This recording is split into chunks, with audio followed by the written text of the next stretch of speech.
So then the question is, how will this affect investors, and specifically something like Bitcoin? So when you look at this chess game that's being played through this perspective, at least to me, it makes a lot of sense why something like gold or something like Bitcoin could have been suppressed in price for so long. If I were a country interested in both options as a possible alternative, why would I want the price of any of it to skyrocket until I had huge amounts of control over it? What we're seeing is a split.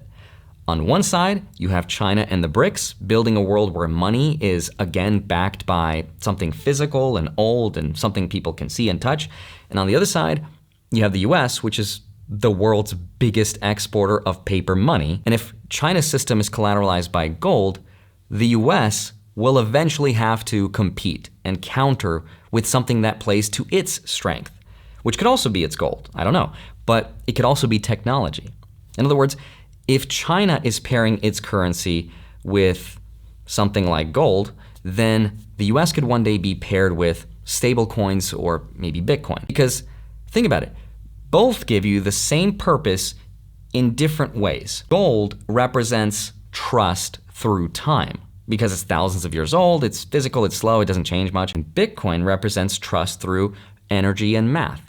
It's digital, it's transparent, it's fast, it's borderless. So for the first time in modern history, I think, we might be going into a world where governments have to compete for influence, for the better idea of what money is.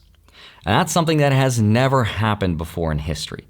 In the past, there was always one global standard, one world reserve currency. But now we can be going into like this multi-monetary phase of history where gold-backed money is led by China and BRICS, and the digital one led by the US and the West, built around programmable assets, tokenized assets, and maybe Bitcoin. If that happens, money then becomes something countries and people can choose. Both are competing for versions of what comes after the dollar. And I actually think both can exist at the same time. And when and if it happens, I think you could see both asset prices reprice very, very quickly.